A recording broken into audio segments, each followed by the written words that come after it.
Hi guys, welcome back to the Forgetful Scholar, and this week we're going to chat about books. Two books this week. Woo! Okay, this week was interesting. A 5-star and a 1-star. So I read a historical paranormal mystery and then a contemporary small town romance. So I'm going to talk about the mystery first. A Whisper of Death, a Raven and Wren, Book 1 by Darcy, Burke. This is published 2024 and 349 pages. This is the historical mystery and the paranormal. There's a little paranormal stuff in it. I loved it. So there were some parts that I thought were starting to drag a little bit, but then something happened. I was like, oh, okay, cool. And at one point I was getting kind of frustrated how long the investigation was going, but then the characters expressed how annoyed they were with all the dead ends. So I was like, okay, the author wanted me to feel this way. So that's cool. Okay, cool. But I had so much fun. Definitely gonna check out this series. I really enjoyed myself. So the main characters are Hadrian Beckett, and he's like an earl, and Matilda Wren, and well, it's Raven and Wren because Hadrian, he's Lord Ravenhurst, an earl. So it starts off, I'm just gonna call him Raven. So it starts off, Raven's just walking home or walking home from an appointment, and he gets stabbed like from the back to the side, right? And in pure, oh, I love this guy moment, he's annoyed, not scared, annoyed. And I'm like, I love it. Keep going, And he grabs the guy's hand that stabs him and turns around. And the guy that stabbed him has his, face covered, but he sees the eyes, and he's like so surprised. So, and you're kind of like, oh, that's odd. And like he wrestles away from Raven, and Raven falls and hits his head, right? But I was like, I like this guy. He's just built out of pure spite. I love it. I dig it. I'm into it. So, when he's recovering and he's not like a good patient, right? You can kind of see he has a close relation, like a friendship with his valet. And apparently he got hit on the head pretty badly, a severe concussion, and that's what's taking the longest to kind of heal. And he's getting like headaches and stuff. And the valet was like, well, I found this in your pocket. And he's very frustrated because Scotland Yard isn't really taking his case seriously, which I thought was weird. Like that rang a little like, for me, because he's an earl that sits on the, among the Lords of Commons, which is like their congressional body, governmental body. So like it was weird to me that Scotland Yard wasn't like kissing his ass, right? Especially since apparently he's on the committee that gives them their funding and stuff. So it was really weird. And he's really frustrated with Scotland Yard. He's like, well, I'll have to do it myself, And I was like, hell yeah, do it yourself. Let's go. Let's see what happens, right? And the valet's like, here, I found this ring. And the ring is like a gold ring. It has a monogram M on it. Very fancy. And when he touches it, it's like a Raven Simone moment, like who's Raven moment. And he gets a vision of what he presumes is the owner of the ring attacking another man. So he's like, oh, that must have, so it takes a while for him to accept what's happening. And the thing about that, I thought that was well paced, right? Because he's like, I can't tell anybody, they'll throw me in bedlam. Terrifying. So like he's like, I can't tell anybody, and it takes a while to like, yeah, what I'm seeing isn't just like imagination or hallucination. This is really happening. And I didn't mind that pacing. That pacing was great, right? And that leads him to Sir Henry's house, who used to be a coworker of his, but he sees him getting killed through the ring, right? And that's where we meet Matilda. Tilda. I loved her. She lives with her mother, and she's sort of like an off the books investigator for this lawyer that handles divorces, and this is like late 1800s. She's phenomenal. She doesn't really have a relationship with her mother. Her father died, and he was part of Scotland Yard, so he taught her like investigative processes and things like that. And the whole time I'm reading this book, I'm like, damn, how did people actually solve cases about forensics? You know, was it really like mini miny mo, you're gonna take the fall? Because like, I'm like, how, right? Anyway, she's great. She is a strong, very independent, logical person. And I loved, because a lot of times in these historical stories, whether romance or mystery or whatever, the female, like you want to make a strong female character, right? Of course, I love that. But sometimes it feels like a modern day woman put in the past, right? Because the sensibilities are very different. And sometimes that shakes me a little bit, because it's like, well, I don't really think that personality matches up with what she would have been brought up in, what like the society she's around, you know what I mean? So Tilda was perfect. She was a strong, independent, brilliant woman, and she fit the time period she was in. She got, she hated that she had to wear clothes out of season for the funeral. Like she still abide by some of the social rules, because, you know, we live in a society, right? So whether you realize it or not, most people do follow social constructs. Everybody really. Anyway, doesn't matter. I'm gonna fall down like crazy little hole. Anyway, focus.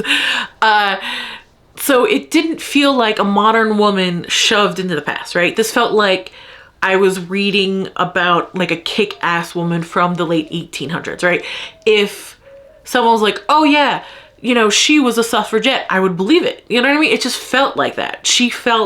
They both felt very well-rounded, interesting people of their time, right? Because Raven also is very open-minded. Like, he's like, oh, when they meet at her second cousin's funeral, Sir Henry, and he finds out she's an investigator, he doesn't like hesitate to hire her to help him figure out who tried to kill him. And that's kind of surprising, because at the time, you know, misogyny, even more out in the open, where it was like how the social construct was, you know.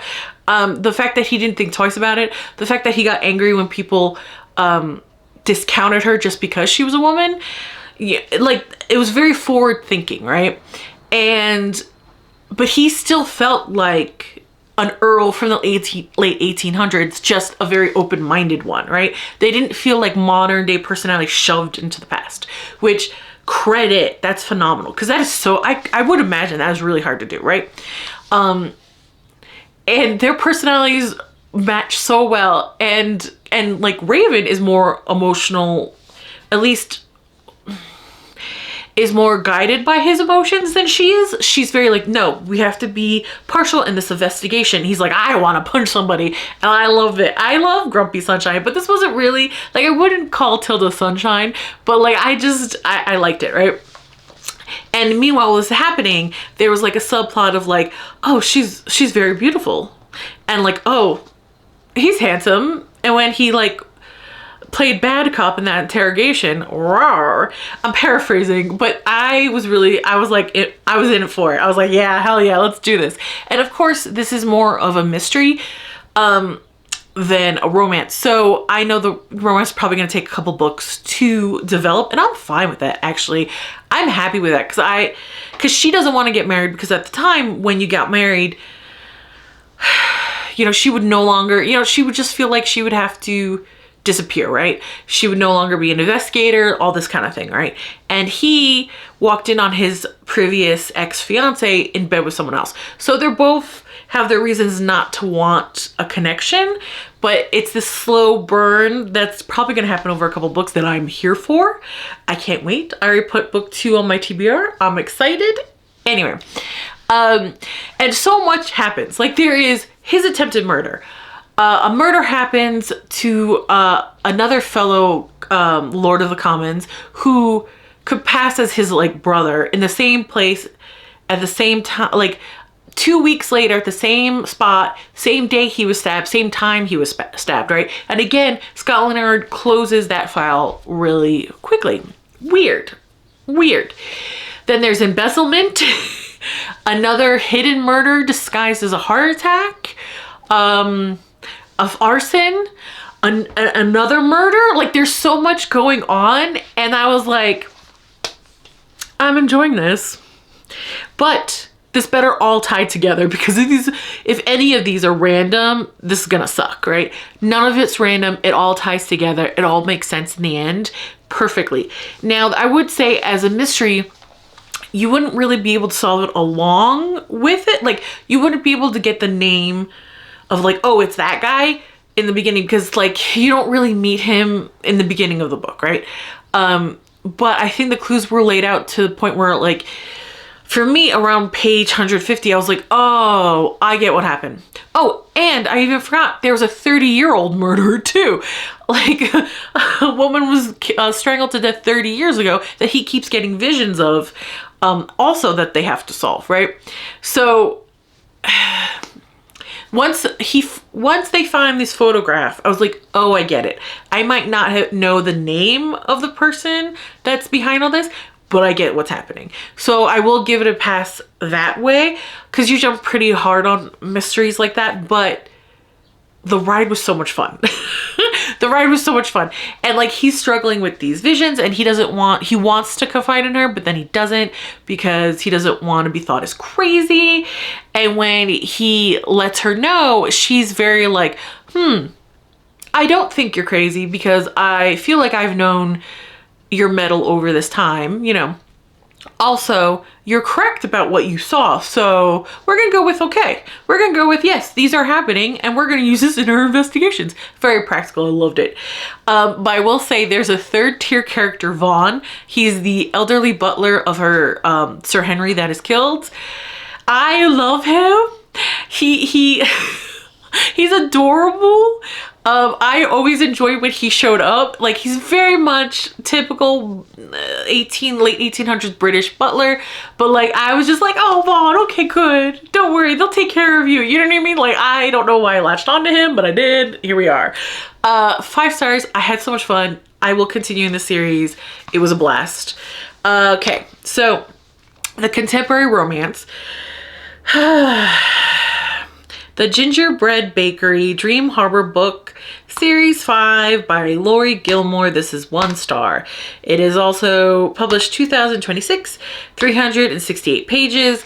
Now, also, I didn't realize the book I got was a Barnes & Noble's book, and it had exclusive bonus chapters. If I'd known that, I wouldn't have bought it, because I fucking hate that. I really, really hate that. I don't think that's right. I mean, I will tell you, the bonus chapter is just like a second epilogue a year later, you know what I mean?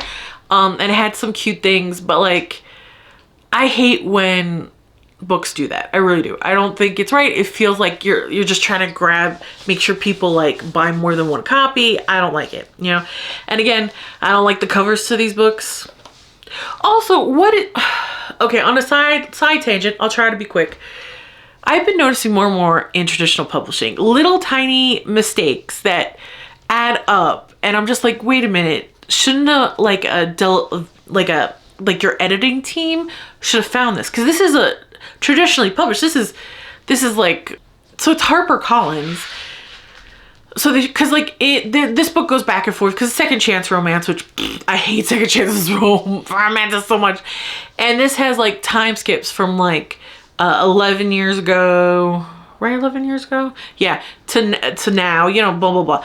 And when she's 19, she's like, well, I've watched 30 years of romance, like holiday movies. I know I'm not supposed to get the quarterback Prince Charming. I was like, 30 years worth? You're 19. Was this supposed to go in the now, not the then? You know, so I was like, and the only reason I mention it, and this is not like at the author or anything like that. The only reason or the editors that worked on the book, this is purely on the publishing company. I've been noticing this happen a lot in traditional publishing. It's like they're probably overworking everybody. They're pumping these books out at a crazy rate. So they're not actually giving a chance to actually make these books the best they can be. And that sucks for the author, right? Because you could tell she really puts in a lot of work to these stories. And yes, I didn't like this one. And I did not like book 4. But I love the first 3 books. You know what I mean? So I just feel like they're coming out way too fast. Like, maybe slow down a second, take your time. Because the first 3 books, I felt all the couples were full rounded people. Book 4 and this book, it feels like, oh, book 4, he's a chef, temperamental. That's his whole personality. Oh, she's flighty. That's her whole personality. Okay. And this book, this is Annie and Mac. And this book, all the other books, you've seen Annie and Mac kind of argue through all the books, but not really Mac. Like, all the books really painted Annie just sort of attacking him out of nowhere. And like through the whole time I was like, when we get her story, there better be a good reason for this, because you are a grown-ass adult, and every time you do this, you ruin the group gathering. So like, you kill the vibes. Don't kill the vibes. Like, that's the worst. So like, what the hell? You know, this better be, the reason better be intense. No, it wasn't. I don't think the reason was worth Annie, who's supposed to be micromanaging, control freak, but like really big sweetheart for her. Like, it didn't feel like enough of a reason, you know, to hate him for 11 years.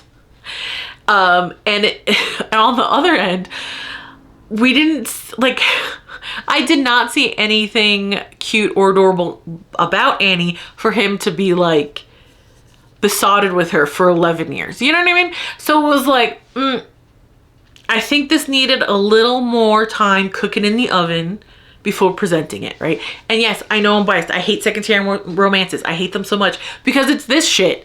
It's usually like not a big deal, and then like getting together and it's like, okay, but like, why? You're both the same people and didn't work out the first time. So like, what's, you know? Anyway, this is second chance romance. When Annie and Mac were 19, they kind of like, they became friends. Like, in the 1 month of December, they became friends, hooked up, and he left, right? And in the beginning, he's like, oh yeah, after the holidays, I'm leaving, because Mac felt stifled. He didn't know what he wanted to do. He didn't just want to go become a nurse like his mother or run the bar like his dad. He didn't know what he wanted, right? So he needed that time to kind of wander and figure it out. Fair enough. He told her this from the beginning. Fair enough. They have like a huge connection for 1 month, and she's like, well, come back in a year, blah. I'll leave it there so you could discover, if you wanted to, why this 11-year feud on Annie's part, you know. And I think the sister, because her younger sister's in like 2 scenes, and the second scene I think she perfectly. And by the way, this is only 1 star because I enjoyed, because we see Ginny and Logan, the couple from the first book, getting married, and that was super cute. And the epilogue and even the bonus chapter were super cute. So those are the only reasons it was 1 star. If I could, I would have given it 0 stars. I did not have fun. These were one of the books I would have DNF'd, you know what I mean? But like, I don't know why I kept going. Maybe because I wanted to see Ginny and Logan get married. You know what I mean? I think that's the only reason I kept going. But man, I did not have a fun time. And the thing is, I really wanted to, right? Because from the book 1, I wanted Annie's story. I wanted to know, right? Why I wanted to read a romance where the petty, grudge-holding character gets her happy ending. Because let me tell you something. I have a PhD in petty, and I can hold a grudge like I'm getting paid, all right? Like, and I wanted to see like a different kind of heroine in that way in one of these romances.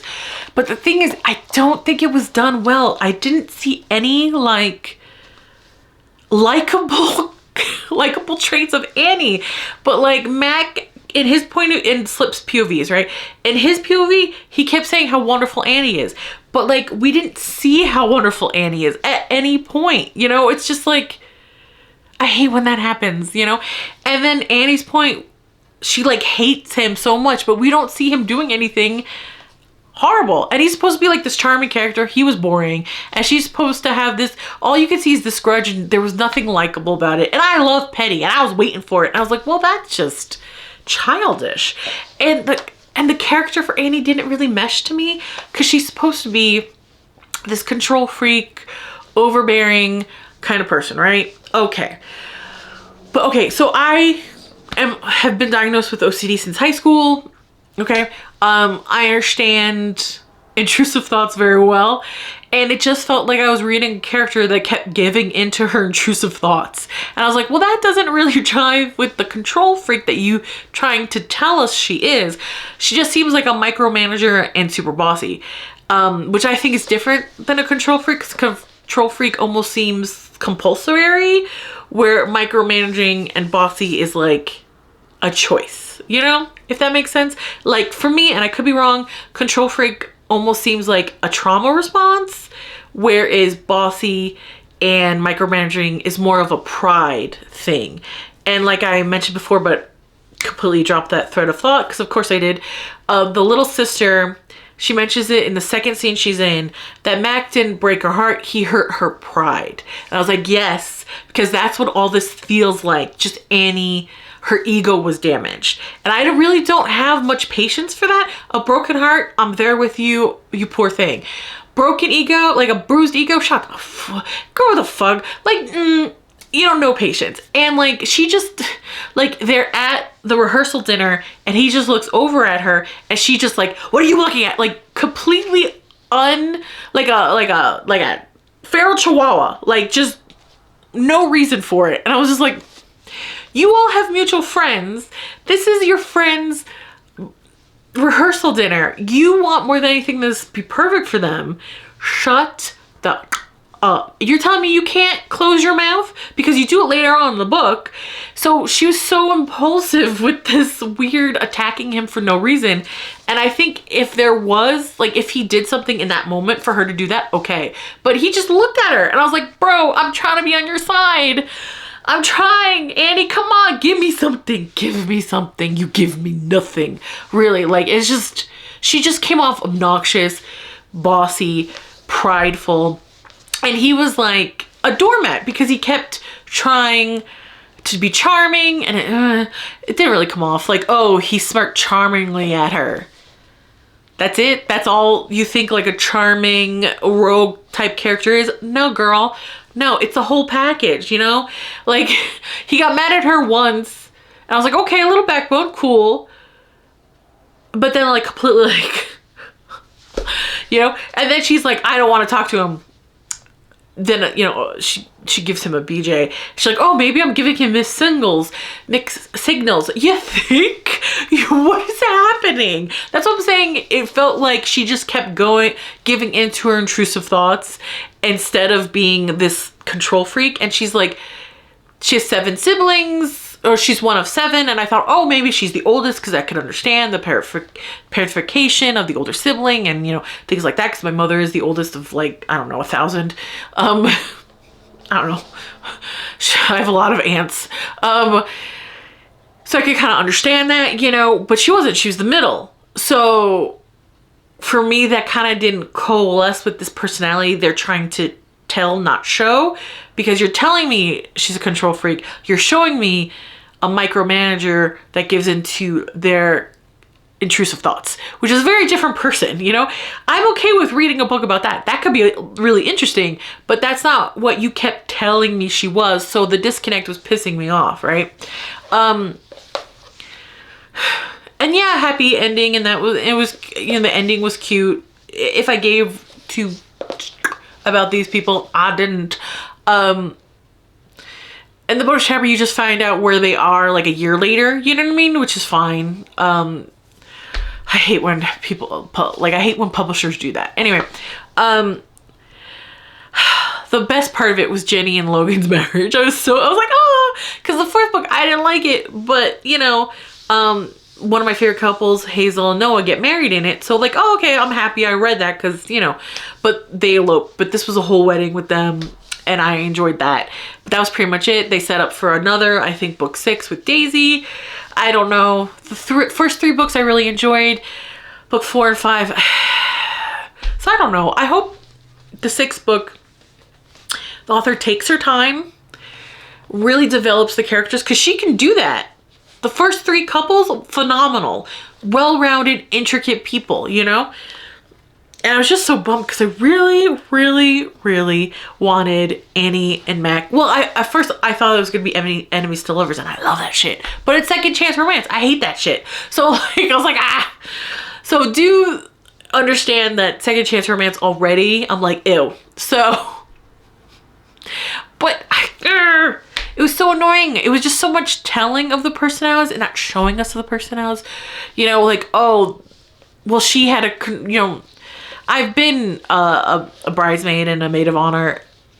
It is crazy. You do a lot of things because you don't want, at the time, my sister having to stress during her wedding, you know, so you do a lot of things. So like her being almost manic in her need to make the day go perfectly for her two best friends wasn't weird to me. That didn't show me who her personality is. That's usually how people are when they're a bridesmaid. It's very rare when a bridesmaid's like, oh, I don't give a crap. Like, that's really rare. So you had to show me more. And her going to the bakery when it was open, and we didn't even see her in the bakery micromanaging. We're just told it later.